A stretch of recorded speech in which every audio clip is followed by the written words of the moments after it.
We're live. Hey, everybody. Thanks so much for tuning in. I am Babette Haggerty with Haggerty Dog Training, and it's Saturday Night Dogs. And I have a very special person with me tonight. His name is Kevin Gilliam, and he's from Frolic Dogs in Alexandria, Virginia. And I'm just really excited to have Kevin here. I've known Kevin off and on. I can't say I know him well, but I know we have mutual friends, and he's got a great facility. What I know of Kevin is he's a really cool, nice guy. And I just wanted to get to know him a little bit better. And I know you'd like to get to know him a little bit better. So with that, I'm going to give you Kevin, and I have a ton of questions for you, Kevin. So, Sure. So go ahead, Kevin. When people ask you what you do for a living, what do you tell them? I play with dogs all day. Do you ever I tell them I own a dog gym, and then I get the funny look, like, what is a dog gym? And I go into the spiel on Frolic Dogs and what we do here and how we do it, and why I opened the place, and things go from there. So why did you open the place? So I've found that my clients are always looking for the what's next. I've been started dog training in 2008. So I've been doing it for a little while. I trained at the Old Town School for Dogs. I learned from Sandy and Carlos Bajias, who actually, Two of my heroes. It's an honor to be interviewed by you because your father trained them. And they're two of my heroes too. I love them. God, sorry. My clients would always say, I wish my dog would look at me like it looks at you. I was like, well, you don't know how to communicate with your dog. So I wanted a place where you can come and do different things with your dog. So we've got treadmills, balance equipment, agility equipment. I'm one of the only places in the area where you can actually move, the jumps and do different things. I wanted a place that's safe. I don't do dog parks. I wanted a place that's dry, that's cool in the summer and warm in the winter, and you can work your dog. That's awesome. Oh, we have some people who are saying hello to us. Patrick Muldowney is saying good evening to both of us. And Good Tammy evening. Jones. Tammy Jones, let's see. What did she say? My Nora Bean loves spending time with her friends at Frolic Dogs. That must be a friend of yours. Or one of your students, That's obviously. Oh, that's awesome. That's awesome. So did you have dogs growing up? So, yes. So growing up, start off with a Weimaraner. Those are easy to use, right? So when I was, I don't know, 6, 7, 8, 9, 10, into preteen, we had a Weimaraner that my father thought would be great at conformation and hunting. Not so much. Oh. And then high school, I was raising beagles to run rabbits. We like to hunt. And I didn't really have any house pets. I was always intrigued by dogs, but I never, had my own dog until, I was in my 30s and I was working at Old Town School for Dogs. That's awesome. And what was that dog? He was a Portuguese water dog. His name was Cinco. Did you get Cinco from Carlos and Sandy? Yeah, so that's one of Lois's puppies. Oh, okay. So Sandy almost convinced me to get a Porty. I'm not convinced yet. I think I've gotten to the point in my life where I'm tired of having shepherds for so many years. I still think that I probably still have a few other hairy dogs in my future, but I have a standard poodle now, and a Portuguese water dog is definitely still on the potential list. So, and because of Sandy, they're nice dogs. I like them. I like them a lot. So did you grow up in Northern Virginia? So I did. I grew up actually in Alexandria. Oh, no way. It's funny. So I went to Montessori school right around the corner from Old Town School for Dogs. So it's kind of funny how everything full circle. Yes. So absolutely. grew up in Northern Virginia, lived in Rockville for about 10 years. Then met my wife, not in Rockville, but in Baltimore. And we ended up getting married and moving back to Alexandria. That's great. How many kids do you guys have? I've got one with 2 legs, and I've got 3 with 4 legs. Who is the Got 2 easiest? The 3 cats. with the 4 legs? Actually, the one with 2 legs is the easiest. And boy or a girl? It's a girl. Her name is Cameron. Oh, it's pretty. I And like that. she can work a dog, believe it or not. I believe it. How old is she? She's 8. We should get Cameron and my daughter, who's 16, together, because I gotta tell you, I watch my daughter and I'm impressed. She really, she's good, and I bet Cameron's good too.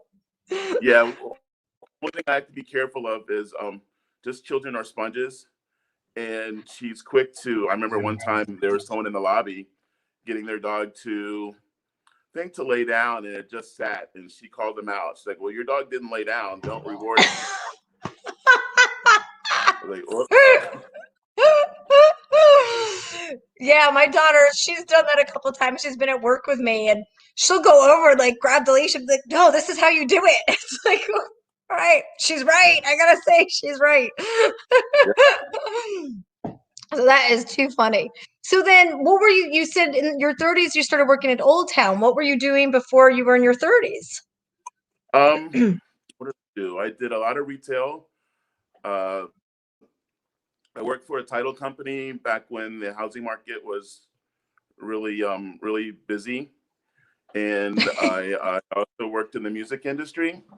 One Oh, of my best cool. friends, he was signed to a record label, so finding jobs or a way to go on the road with him as a tour manager is what I did. And I believe one of the deciding factors with me training dogs is like, well, if I can babysit adult men, I could definitely train a dog.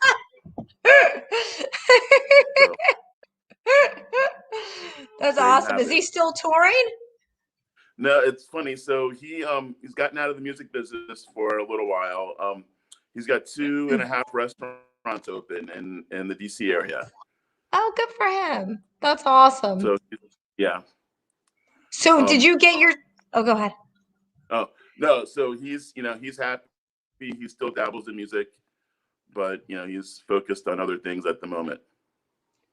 That's great. So was your first time, your first job training dogs at Old Town with Carlos and Sandy? It was. Um, And how did you never fall into forget that? my. Excuse me. How did you fall into that? Like, what did you answer an ad or you just said, I'm going to be a Fortunate. dog trainer? So my father knew Sandy and Carlos because he worked in the city of Alexandria for years. So he's known Mahia since the 70s. And I was fortunate enough to get an interview. It wasn't to get hired. They just wanted to meet with me.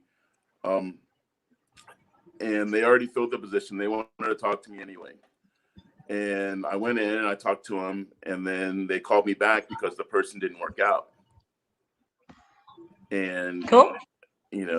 years later, I end up, opening Frolic because I've learned from working at the dog school, just how to work with dogs and just enjoy what you do. That's awesome. Did being a dog trainer growing up, did that ever cross your mind since you were hunting with your beagles? Or it just never occurred to you?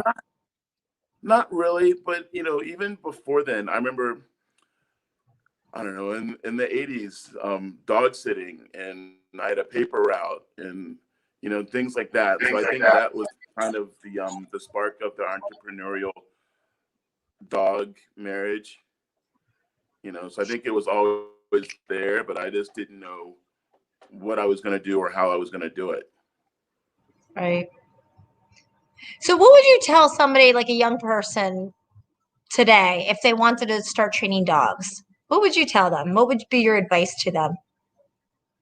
So my advice a new trainer, be patient, be persistent, be open to different styles, and study different trainers and study dogs and know the breeds. Mm. You know, just it's the back. I think dog training is a profession where anybody can be a dog trainer if you get business cards printed up. But eventually you're going to have to know how to work your dog or explain what you're doing. I think that's part of the battle sometimes too. So I think studying different trainers, you learn how to explain different processes of training the dog. That's awesome. That's awesome. What about somebody like somebody that meets you on the street or something, they find out you're a dog trainer. It's like, somebody fresh out of high school. How would you tell them to get started? What would you advise them to do? Just getting started out of high school, I would maybe check in with the shelter, volunteer with the shelter, ask, a business if they're hiring, anything to work with dogs. I think the more dogs that you encounter, the more, it's like people, the more personalities you deal with. So getting yourself comfortable around different dogs and, different sizes and breeds, it'll only help build your confidence. Sure. And then as far as like the pandemic, I mean, I don't know. I know things have been a little crazier up here than they are down there by you. At least I believe that they are. How has the pandemic affected you? Did you have to close down? So we never closed because we're considered essential. We still, we had our daycare going. We were down for a while. We're still down a little bit. I think people ended up Zooming, and they still have to get their dogs out of the house because their dogs bark. Right. So, as things moved forward, they were more comfortable with leaving their dog, back in daycare. So we Right. had a plan in place, way before, very early on, almost, I guess, a year ago. We put out an email to our clients on how we are going to manage, this situation. So, going out to the car masked up. We have our own slip leads. No one's allowed into the facility. We are really cautious on how we're going to, work with this pandemic. That's great. Now, have you seen a difference? Oh, by the way, I just wanted to, I don't know if you saw it, but Tammy Jones wrote, one of the things I admire about Kevin is that he's always looking to learn and share his insights with others. That's awesome. That's a very nice compliment, Tammy. Well, I think, you are that kind of person. And, I don't know about you, but I feel like, and you mentioned it actually, about learning as many different things as you can from as many different trainers, learning different philosophies and methods and techniques, because we all have something to learn from one another. There was something you said to me the other day. Oh, when I was talking to you about how I want to somehow get with foster kids and teach them dog training skills and help them find a career in dogs. You gave me a great idea as far as having to start that, which I hadn't even thought of. But, and granted, we weren't talking specifically about training skills or techniques, but we all can learn something from one another. Prior to us going live, your presentation and our discussion on prong collars. So, you taught me a couple of good little tricks there that I'm going to use, and have to tuck in the back of my skull. So let me ask you this. So you're open to using any kind of tools, and I don't want to get into like a big tool discussion today, but I imagine that you are open to all tools as long as it's going to work. Right. I am a big stickler on the relationship with your dog first. I think the tools, they definitely help you and they help your dog. But I think as long as it works and it's used correctly and it's safe, I think it's fine. I think now, there's such a divide, and I think a good dog trainer, has a large toolbox. It always seems like to me from from the outside looking in, it's either you do one or the other. Mm. You can't really, they don't want you to do both. Right. But my question is, why not? Sure. There's no set answer. I was telling, I got an apprentice, and I was like, every dog and every person, you guys are dancing together. Some dance better than others. So it's Right. just a matter of figuring out what works. And if you don't know the other side of how to get things to work, then you're kind of selling yourself short. Mm-hmm. Absolutely. Absolutely. So you know what? I'm gonna ask you a training question that I wasn't planning on asking you. What would you do with a husky that's about 9 months of age and is just not used to being in the crate and cries all day in the crate? What would you suggest to that owner? Spend time with it, play games going in and out of the crate. Maybe feed it in the crate. Don't close the door. Ask, is the crate covered?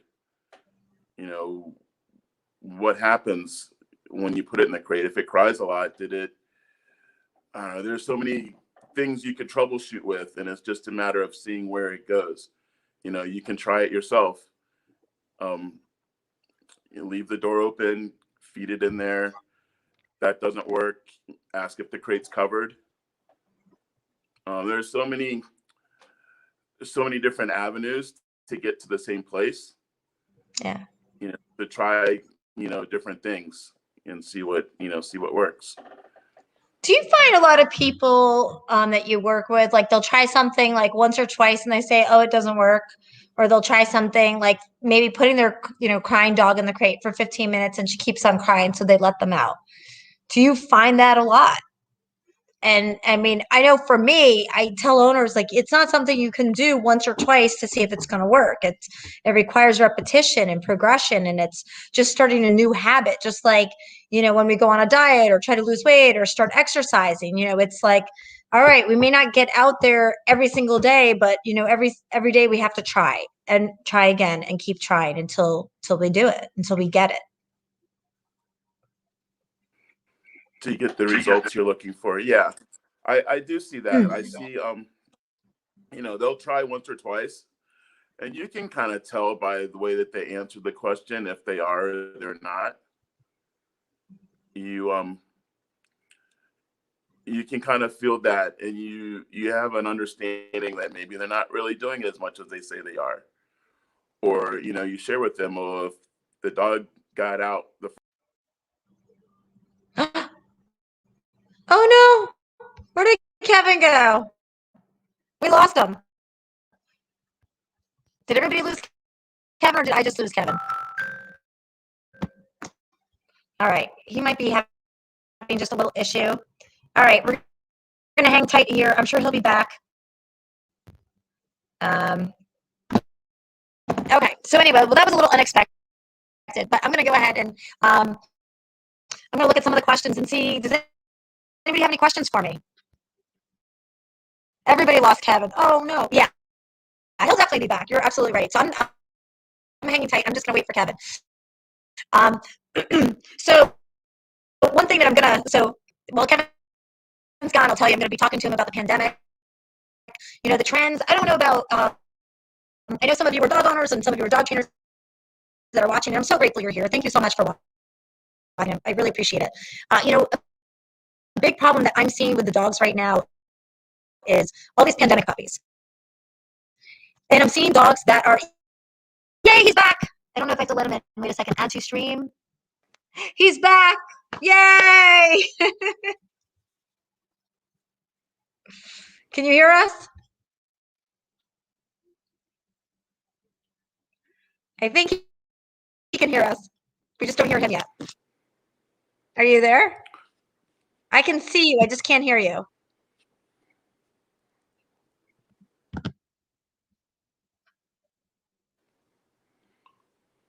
Can you hear me now? Oh, now we can hear you. Yes. I can't hear you. We're all so happy. Everybody was upset. Everybody was like, we lost him. Where did he go? I don't know. I'm sure he'll be right back. Yay. Can you hear me okay?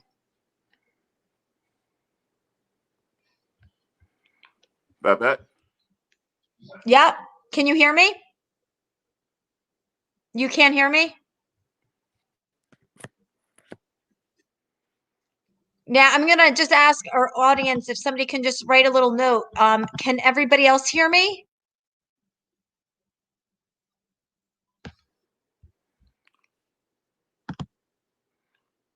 Okay, I think we can hear you now. Hello?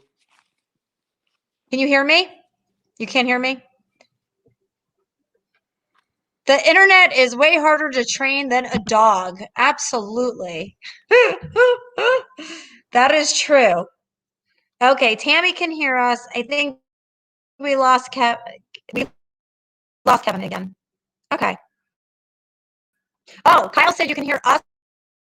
You can hear both of us. Well, I don't think you can hear Kevin now because Kevin's gone. But I'm sure when you wrote that, hey, Danny, how are you? Danny from Brooklyn's on. Okay, she can hear me. Okay, that's good. Absolutely. All right, so I'm gonna go off on my little thing about pandemic puppies and what we're seeing. And I want to talk to Kevin, and I know he'll be back. I'm sure he's just having some issues. So one thing that we're seeing are a lot of pandemic puppies. And of course, now we're, kind of about a year into it. There were so many dogs that were adopted from the shelter and rescue groups. And then what happened was you had these puppies that couldn't get out and get out and become socialized. So consequently, now these dogs are having problems. Oh, goodness, excuse me. So now these dogs are having problems and owners are trying to deal with them. And on top of it, all the owners that have waited to get in to see a dog trainer now are on like a 4-month, 5-month, 6-month wait list. I have a friend right here in Bergen County. He's booked until August, and we're booked until April.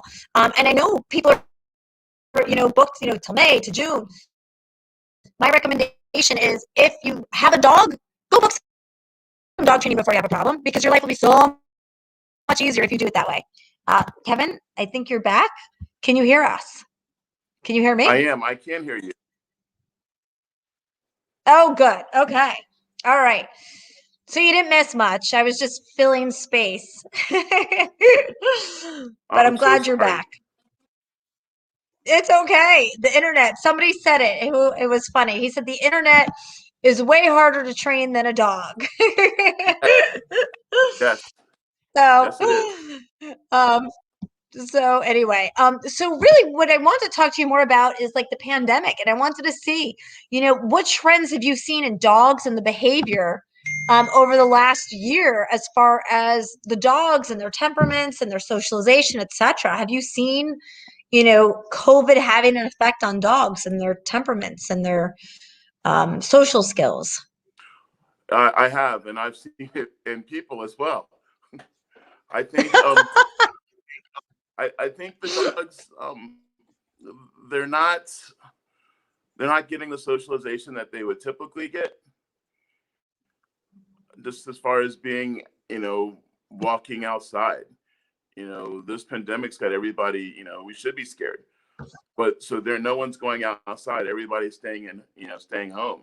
So separation anxiety is, it's really bad. And I think once everything is back to normal, quote unquote, I think there's going to be a lot of dogs that are going to have a hard time. I agree. I don't know. Oh, Dennis White is on. Oh, and hello, Dennis. Thanks for tuning in. I think Dennis was agreeing that it's harder with the internet. One thing that I was saying, I think before you came back on, was I was telling owners that, because I was touching upon just what you were mentioning, but I told all the owners out there that everybody's booked. New York Times had an article on Sunday in their paper. I think it was Sunday's paper last Sunday, how booked dog trainers are. I know one dog trainer is booked until August. I know you're booked. I'm booked until April for my day school. And my private lessons are, I mean, it's March. So yeah, I'm booked until April right now. And I'm telling everybody that if you have a dog before you have a problem, go book some dog training because you're not going to be able to get in. And, I have one lady who I'm not starting her for another few weeks. And she had called us back, I think, November or December. And, at that time we weren't as, we were booked out. And she said, well, it's not that big of a problem. I'm just going to wait. And then she waited. And now we're even further booked. Like our list just keeps getting longer and longer. And she's like, oh my God, what am I going to do? So, if you have a dog, go book some dog training. I promise you, no one, and I know Kevin's going to back me up on this, no one has ever had a non-problem dog, gone to dog training class and said, that was the biggest mistake of my life. Because what ends up happening is you take that non-problem dog and you make them that much better. And you eliminate a lot of problems from developing. Do you agree with me, Kevin? I think you do. Oh, 100%. I am convinced that if every 8-week-old puppy, and there's some exceptions, I'm sure, if every single 8-week-old puppy out there went to a good group obedience class, that the numbers of dogs turned into shelters would drastically diminish. Just a basic group class. That's what I believe. Yeah. Now, are you finding that? Do you feel like dogs are more poorly matched now? Like a lot of these people went out and they got dogs because they were home. Do you feel like there was a lot more mismatching of dogs? Or do you think it's about as mismatched as it's always been? I think it is. I think it's very mismatched. I think people, first-time dog owners shouldn't have in my opinion, shouldn't have a working line Doberman. That's just one situation that I've experienced. I think people are confused with having a puppy or a dog and a child. I see a lot of the younger couples. They'll get the dog as the test run, Mm-hmm. and then they get engaged, and then then the family starts. I'm seeing a lot of just dogs that are just not the good match. I've seen a lot of puppy mill dogs. Yeah, a lot. And I think they just, I don't know, they must be like breeding dogs. I ran into a lady and the dog's breeder, they bred the bitch twice in a year. Wow. I was like, I can't, that's crazy to me. It's really sad. Yeah, it is. Do you get a lot of dogs down there from Amish country out in Pennsylvania? Did you say Amish country? Yeah. Do you get a lot of dogs there from Amish country? Yes. Yeah, we get them too. In Yes. Florida, And we didn't. Oh, go ahead. I think one of the tricks now that I'm just learning is with a puppy that I've seen recently. The Amish breeders are sending them to, say, a house in North Carolina as like the family, so it looks like it's a small operation, but they're turning dogs out. There's a wait list of like, I don't know, they've got like 24 dogs on the ground right now. So we kind of research back, and they're sending the dogs to a place that looks like a mom and pop breeder, but it's a big business. Wow. That's crazy. Yeah, it's amazing. I've surfed a few times, helping people find dogs, and I've done a couple of my Q&As on how to find the right breeder and how to really decipher these websites. And one of these weeks I'm going to do a Q&A. I think next week we're talking about it, that, we get some of these people, like right now we're getting all these people who want to get a puppy, train it for service dog work. And, they'll call us. Fortunately, they're calling us before they pick up the puppy. Sometimes it's a little too late, but they call us and we're on the phone with them and we're like, oh, what lab breeder did you get the dog from? Oh, when they give us the website and we look at the website and we're like, oh my God, please, no, no, go send me back. Because, it's one thing to, people don't know. They don't know. And what looks like a great breeder on the internet is, just isn't so. But we could spend a whole day. Here, Maria has a great, what did she write here? My Rottie was a rescue, and I believe she came from the Amish. I was way out of my league dealing with her, but thankfully I have a vet to help me. You're very sweet, Maria. Thank you. Maria is actually our new manager here. I love Maria. I'm going to just brag about Maria. Maria did come to me with Bella Harati, who I have a fondness for Rotties, a great fondness for Rotties. And so Maria came to me for training. I helped her with Bella, and she was great. She was fresh out of college, and she was working hard. And I kept, I had an ad out a few times, and I kept telling my manager at the time, who since has moved on, I kept saying to her, I said, I really wish Maria would just, apply for this job. I think she'd be a great asset. I think she'd be a good dog trainer.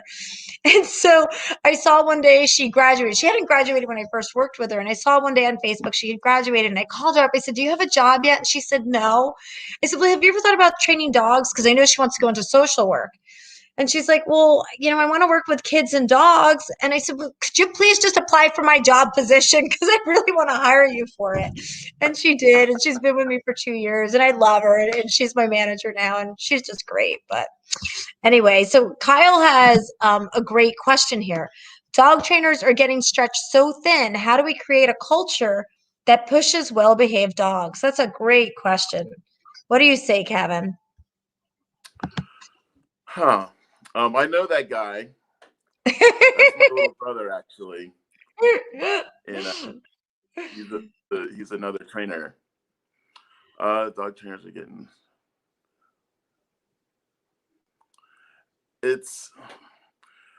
I think it starts with the owners, and it's a matter of making the owners a believer. And educating the owners correctly. What to do or how to do it.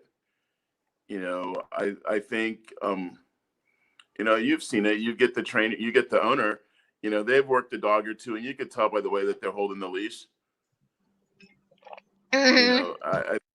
It's more people like that. And it's also I think it's hard to educate correctly, and teach the dog owner, the new dog owner, just the culture. So it's more like a lifestyle. Having a dog is, it's a lifestyle. It's not a pet or it is a pet, but it's not something you turn off and on. Right. That is true. So you always have to, include your family member into, your everyday situations. So you're always having to look at the big picture. Yeah, it does. I do agree. Kim's got a great point here. Agreed. It starts with education. Shelters and rescues should make sure adopters have trainers lined up already. Absolutely, Kim. And I do believe, what I've seen is that there is an increase in that. There has been an increase. When I first started training dogs, people were calling me when their dogs were like 9 months old, 12 months old. Now, like you, I'm sure you get the phone calls. The puppy hasn't been born yet. It's with the breeder. When should we start training? Or can I sign up for training? Or can someone be with me the first day the dog gets home? Excuse me. And I also get the phone calls where, my shelter told me to get with you or whatever it is. And I think that there's definitely an upswing. And I have to say, there are definitely more dog trainers than ever before. There's a dog trainer in every town. There's a dog trainer in practically every block. So there's definitely a higher percentage of dog trainers out there, to the population per capita than there used to be. And I think people are more involved in it. You said something very interesting earlier. with Frolic dogs. When you started Frolic dogs, you noticed your owners were all about what's next. And I remember when I first started training dogs, people were all about solve my problem, get my boxer to quit eating through the wall and going into the neighbor's house. Oh, did we lose Kevin again? We did. Darn it. All right, he'll be back and he'll be back. So what I was saying was that, today owners are much more proactive before the dog has a problem. So I definitely think that there's an improvement.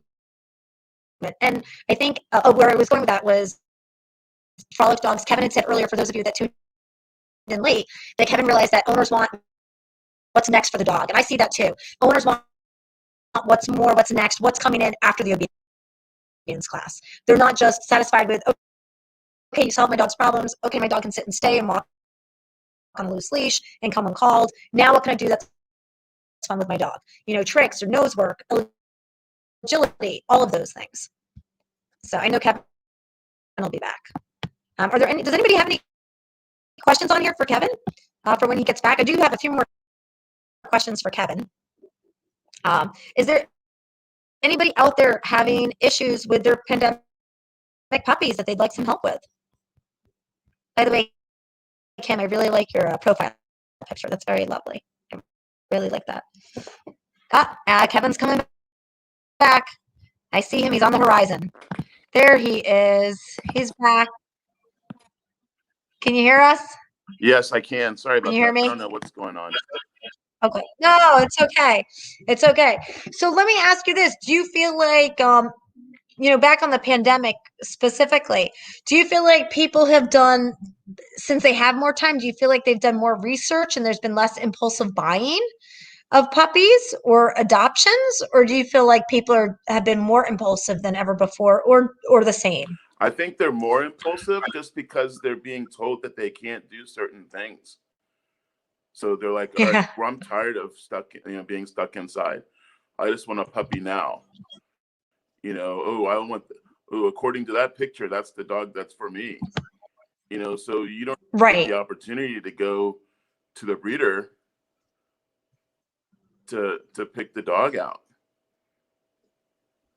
Yeah. So a lot of the old school, like the Volhard, like the method of testing for puppies, you can't do that now. You just go by, oh, that's a cute picture.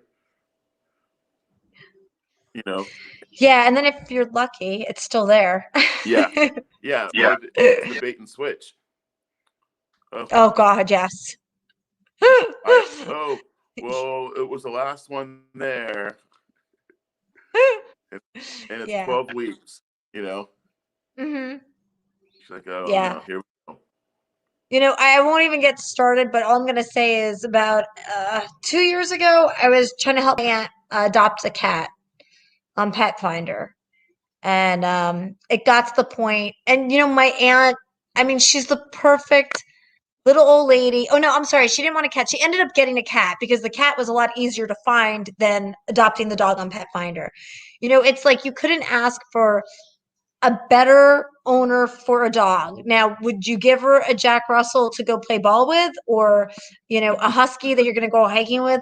No, but a little lap dog, a little senior citizen dog, she'd be perfect for it. I can assure you there's nothing the dog would do without. But anyway, we'll save that for another day before I get on my soapbox. So Jordan has a question here for you, Kevin. We've heard a lot about starting dogs out. How do you know when a dog has reached its maximum potential? I think you're always trying to achieve your dog's maximum potential. I think working your dog around different distractions and, just doing different things together with your dog. Some people, the maximum potential is, just healing. Some people, they want to compete. They want to do rally obedience. So I think it's always you're striving for your maximum potential with your dog. And look who's visiting us. One of our favorite people, Sandy. Hey, Sandy. We're so glad you're here. And Sandy, I'm asking you next. You're going to be up here very soon, I'm hoping. The number of puppies we were seeing is unprecedented. Not sure we can help them all, even with the fairly large number of competent dog trainers we have in the DC areas. You know, I'm going to give Sandy a little plug here. Sandy's from Old Town School for Dogs. She and Carlos started it in 1974. I believe I'm correct with that date. So Sandy's been around a long time. Um, and she has seen it all. You know, she's trained dogs since, well, before 1974, before she opened up the school. So for her to see, you know, and to say that the number of dogs, numbers of puppies is unprecedented. I mean, that's impressive because she has a history to go by. You know, some people will say, oh, you know, this is the most puppies I've ever seen, but they've only been training for a year. Sandy has been at it every day for decades. 1975. Okay, Old Town started in 1975, thanks to my dad. Yeah, he's up there. He's there. He is. He's always watching over me, and I think this will make Sandy laugh because Sandy's probably heard my dad say it. You know, every now and then I hear him laughing and saying, "Oh, you're doing all right for yourself," or I hear him saying, "You got your head up your, you know what? Get it together." But yeah, he's always watching over me. So. Anyway, so now what have you seen any behaviors improve with dogs, Kevin, since the pandemic or during the pandemic? Any just natural behaviors improve? Yeah, you know, or yeah, natural behaviors. Has anything, yeah. No, I haven't seen any. No, I can't say I've seen anything improve. I think it's just stayed, you know, flat. It's a baseline. You know, I've seen them spookier than normal. You know, I think they're Mm, in, especially in this area. You get a dog, you know, that was, you know, they found it in the country in West Virginia. And now it's living in the city. You yeah. know, it's never seen a bus before, or it's always been, you know, out in the woods, or or you know, some inbreeding with the dogs, you know, the doodles in particular. You know, I've seen some of them get spookier and spookier. You know, I haven't seen anything improve. You know, I think it's just, you know, stayed the same, or if not, it's gotten worse. But that's just Mm, my. no, that's good to know. So Tammy wrote here, it's been great to see owners and dogs volunteer together. I know Kevin's doodle Gus reads on Zoom with young kids.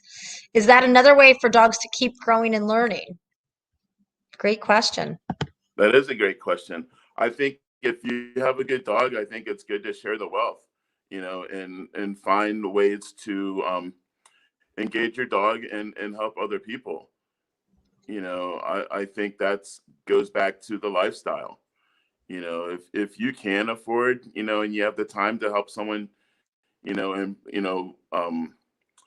live a better life. Say if you were to raise a you know, a puppy for a service dog, or you know, you have a dog that's really nice and you think you could help, you know, kids read, or you know, Mm, maybe build up kids' confidence. You know, being around a nice fluffy dog, then you know, why not do it? Pre-pandemic, when school was in session, I would always go to elementary schools and do the career days, yeah. and all the kids wanted to pet the dog and be a dog trainer. So that was a lot of fun. That is awesome. Did you do any virtual training or have you been doing, even though you haven't been shut down? Have you done virtual training? I have not. It's always been on the back of my mind. Um, but to have time to do that, you know, we've got a list of dogs already, you know, so trying to coordinate a program or figure out a program to do that, I think could be rather to do it successfully. I think it'd be Yeah. rather challenging. Yeah. And what did you do anything specifically to like pivot? Like I know you said you were open. So did you have to do much pivoting during the lockdown? As far as, I mean, I know you stopped doing agility classes and a few other things, but did you start new services of any kind? No, we didn't start anything new. We just scaled back, and then we slowly started reintroducing. I guess one of the new things we did is we do a half-hour space rental. That's typically on a Friday night, a Saturday for a few hours, or a Sunday for a few hours. That's great. How many square feet do you have there, Kevin? Just under 5,000. So it's like 4,800 square feet.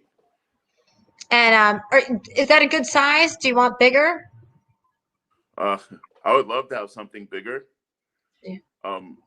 This is a good size to manage at the moment. I only ask because I have 3,500 square feet and I want my next place to be 5,000 plus some outdoor space. But That would be so nice. that's why I was asking you. That was my question for you. So what was the best in all of your years in life, not just dog training? What was the best advice that anyone's ever given you?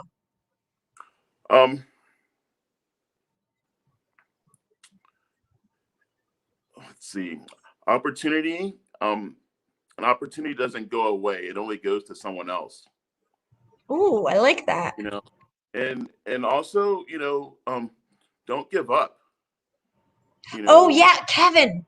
Oh my gosh. That's like on my list and I skipped that question. You have to tell us what happened a few years ago about not giving up. All right. So we opened in 2014.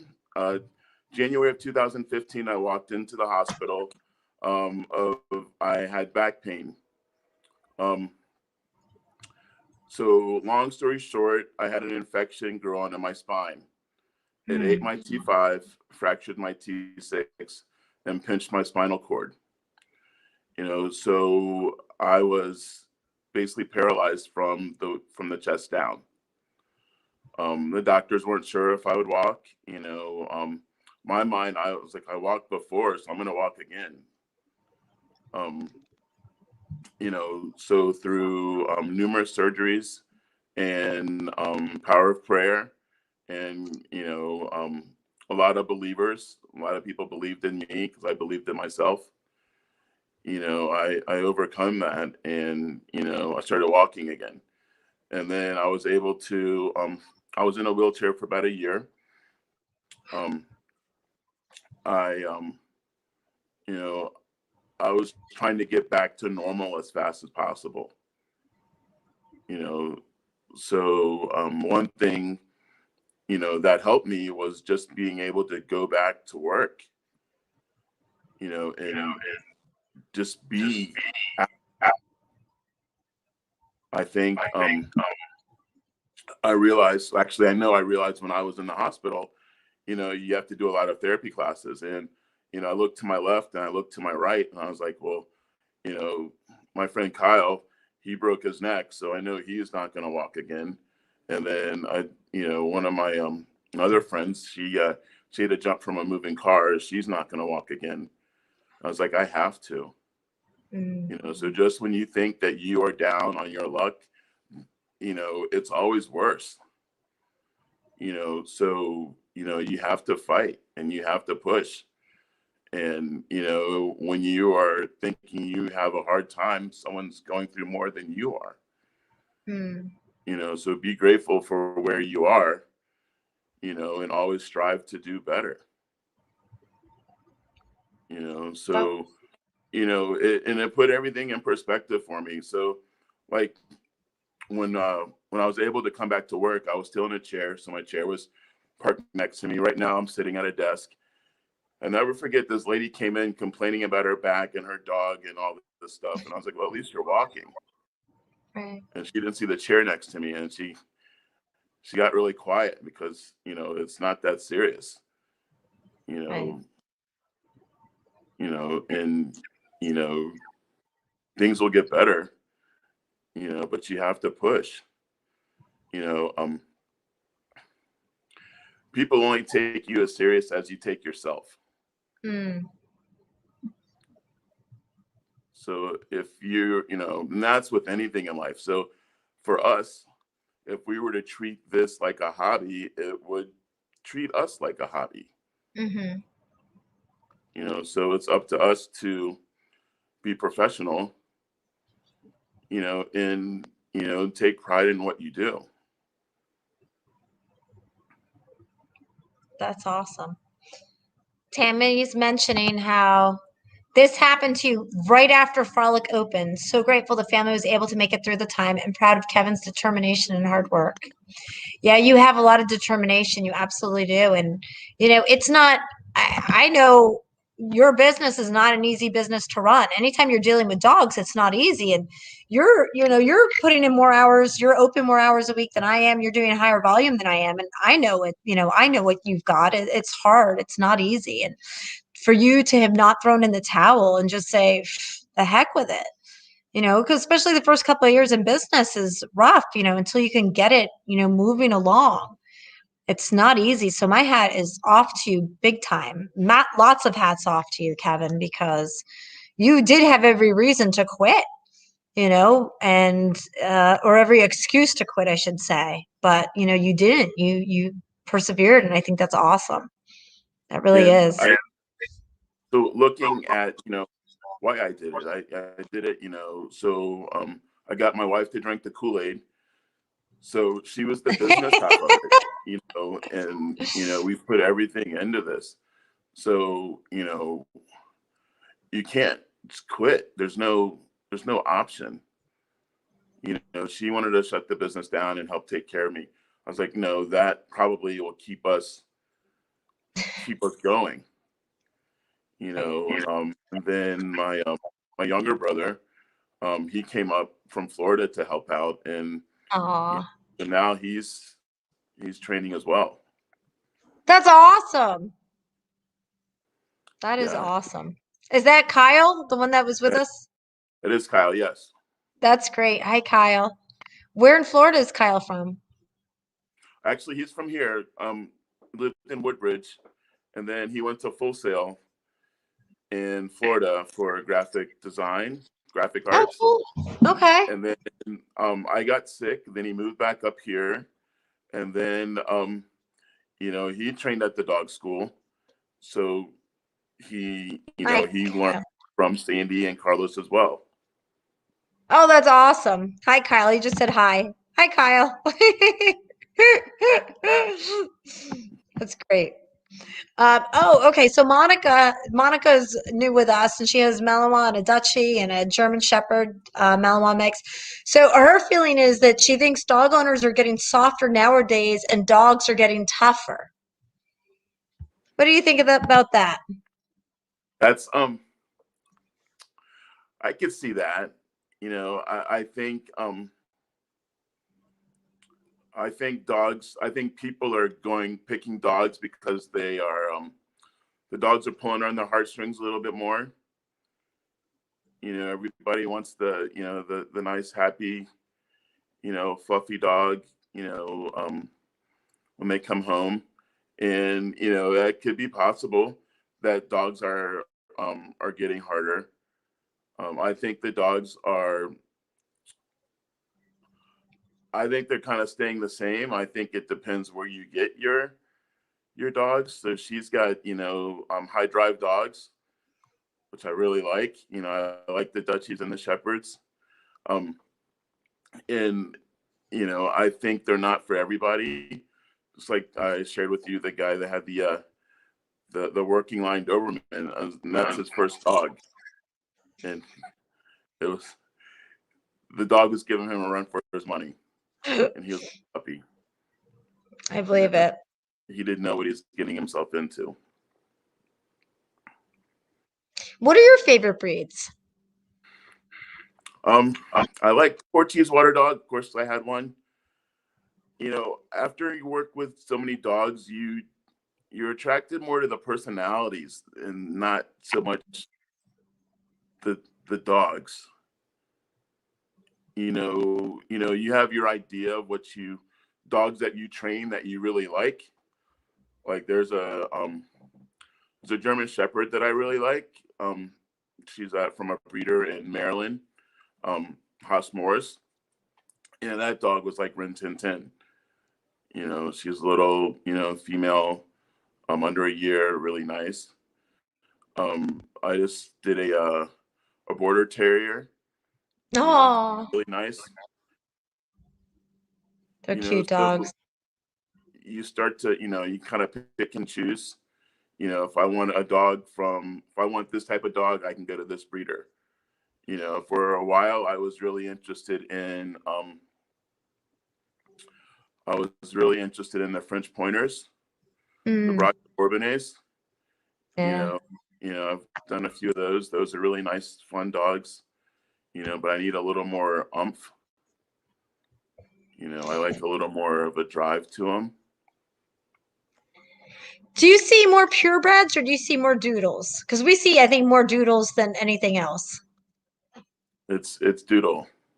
Yeah. I see more doodles. Yeah. So, There was a time where it was more purebreds. yeah. So, but then there'll be purebred doodles. I'm not going there, Kevin. No, I know it's a whole can of worms. It No, is. It's a can of worms. I What's that think saying? Like, I won't repeat it here. it's like a lot of the doodles and a lot of the Shans are just popping up out of nowhere. Yeah. Yeah. Definitely. Yeah, we definitely have. When I was in Florida too, there's definitely a regional difference. Like the breeds that, when Sandy tells me she gets in, the dogs you guys get in, there's definitely regional differences, I think, in breeds. But, when I was in Florida, it was labs and Goldens, and boxers probably. But I'm also seeing an increase right now in German Shepherds. Big increase in German Shepherds, much more so than I had in Florida over the years. So. Now, Danny asks, I'm thinking of adding a third dog, but not sure if my pity will handle this well. Any advice from either of you?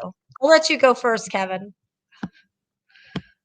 What kind of dog were you thinking of adding, and how well is your pity trained? Let's see if she responds. I'm going to throw my 2 cents in because I can hear my dad saying it. Add a third dog is multiplying your work by 6. It's not three Yeah, times the work, it's 6 times the work. yeah. And I personally have gotten to the point in my life where I think I want just 2 dogs. 2 is good. I have 4 now, 2. Maybe 1. Maybe a dog and a cat. Kyle wrote doodle all the day. Yeah, that's what we have here. Doodle all the day. Let's see. I hope Danny writes in. She hasn't written in yet. Danny, if you're still there, what kind of dog are you thinking of adding? I'm going to guess because I know Danny. She's actually my cousin. I'm going to guess she's probably going to want to rescue something. That would be my guess. I don't think she'll get a doodle. Danny actually wants to be a vet. Oh, okay. Here we go. No, well, I'm not sure. Probably a rescue. My other is a German Shepherd, and I have 2 cats. Danny was going to be a vet, and she definitely should have been a vet. Instead, she's a pharmacist. So, huh. I I think like a little guy, a little dog. Sounds like you got a full house. She does. Don't do it. My 2 That, cents, Danny. Stop. She just wrote, stop laughing at me. Danny, don't do it. I'm telling you, don't do it. How are you and I ever going to like travel the country together and leave the rest of the world behind if you have another dog? Okay, and Monica writes, after second, it doesn't matter anymore. You won't have time for yourself anymore. That's true. She doesn't have time for herself as it is. All right, so Danny, we gave you our opinion. And you know what happens if you don't want someone's opinion, don't ask for it. See, I can say that to her because she's my cousin and I love her. All right, I think, what would you like to see? My last question was, what would you like to see happen in dog training? um, just actually both sides of the fence as far as training styles, you know, just work together. You know, at the end of the day, you know, we all are by service, you know, and do right by the people that, you know, that trust you to be good to their dogs. Yeah. It'd be nice. You know, I can hear my dad's, I always hear my dad's voice. And, you know, he always said, you always have to do what's best for the dog. And really what's best for the dog is, you know, people working together as opposed to fighting, you know.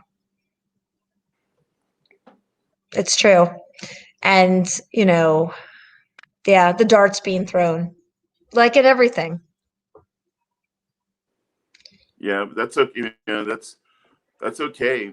You know, everyone has their own opinion, you know, but when it's time to work a dog, you know, work the dog and, you know, convince the owners to stay with the method that they started with. You know, I've helped people here and they know my training style. And, you know, I'm like, okay, so mark it with this. I'm looking in the bag and they have a clicker. I'm like, why aren't you using this? Well, we thought, I was like, well, it doesn't matter, you know, what you're doing as long as your dog is working well for you and you're being Exactly. safe with it. Mm-hmm. Exactly. That's awesome. Kevin, I can't thank you enough. This was awesome. I don't see any other questions from anybody. Um, Kim did say, I guess this is for Danny. I love animals, but 3 dogs is a lot. You're absolutely right, Kim. and and next time I think maybe we'll have you and Kim on here. That would be fun. Sure. Kevin, I can't thank you enough. And I know that, you know, Kim probably doesn't get enough kudos because I know she holds the business end of things together and you guys make a great team for Frolic Dogs. And I think that's an awesome concept that you guys have, and I'm really happy for you. And I'm so glad that, you know, you didn't quit when the chips were down. And that's so impressive. And you know, I'm proud of you, and I'm happy for your success. I'm very happy for you guys. And you know, I definitely will want to have you on here again, and you'll have to watch when I have Sandy on here. Although she hasn't said yes or no, because I don't think I've asked her yet, or maybe I did, and I just don't remember. But I so want her on here. I want her on here with like Bob Maida and a whole bunch of other people that have been around a long time. I think that would be so much fun. So I'm hoping she's going to say yes. But so next time I'm down in the Virginia area, I'm gonna have to knock on your door and check out Frolic Dogs. I guess you Please guys are do. probably kind of closed right now, like you're not letting walk-ins in. Not that I'm planning a trip anytime soon, but are you letting people walk in now or? Yeah. So, in coming through the side, we have a side door. So you're not actually coming in through the lobby. And, Gotcha. you know, you can use the facility. And we, you know, we disinfect everything in between people coming in and follow proper guidelines. You're more Awesome. welcome to. How many shepherds do you have? I own personally one right now, and I'll tell you, she's my first bitch. And I don't know that I would do another bitch. My males were just chiller, more chill, just she's well, now she's 8, so now she's mellowing out a little bit finally. But she also, well, I mean, she wasn't my first working line shepherd either, but no, I love her. She's a great dog. I think my next dog, I don't know, it's either gonna be a Frenchie, a Rottie, or a standard poodle. And I have a poodle now, but it's my daughter's, but I borrow him every now and then because I love standard poodles, love them. So we'll Do you have any see. plans with the dogs? You want anything in particular you wanted to do with them? Um, the standard poodle is actually a working service dog for my daughter. He detects low blood sugar. He helps her with a few other things for guide work as well. But we're also she is actually training her pug for in novice right now. I'm gonna work him in novice just because it'll be something fun she and I can do together. My daughter is really taken to the dogs, and she's having so much fun with both of the dogs, and she really likes training. She wants to come back here and work for me. Um, Sam, my little Norfolk Terrier, he's a little trick dog. I don't, I'm a bad dog owner. I go home. I love on my dogs. I take them for walks, but I don't train them all the time because I'm too tired because I'm training everybody else's dog all day long. And as my dad used to say, no one's paying me to train my own dogs. So, and as everybody here that works with me, they'll tell you, do as Babette says, not as she does with her dogs, because I'm like the worst offender. I hope none of my owners are listening to this, but so, but yeah, the poodle, we're definitely going to, in poodles, they have something called a versatility certificate. And you get points in different areas of work, everything from Schutzhund, trick, rally, obedience, agility, dock diving, conformation. And it's a title actually, it's a title within the poodle breed. And it's through Poodle Club of America. So we definitely want to get that for her standard poodle because I think it'll be a lot of fun. So she'll do the agility, I'll do the obedience, and he also will get some points for being a service dog, and his trick title, etc. So that'll be what I'm doing. So, oh, Monica writes, nice meeting you, Kevin. And Sandra, proud of Kevin and Frolic dogs. Well, Aww.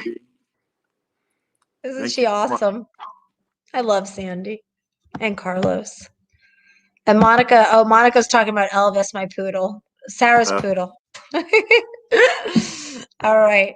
Well, thank you everybody for joining us tonight. Thank you, Kevin. Thank you so much. This was so much fun. Oh, it was an honor to have you. And hopefully one of these days we can actually meet up in person. I have to get down to your area because I have so many dog friends down there. It's crazy. Like, I don't know. You guys have awesome dogs down there. I want to go down there and watch the fox hunts.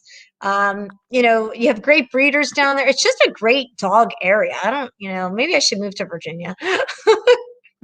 I will. I want to, I'm sick of snow. If I'm going to leave anywhere, I'm going where there's no snow.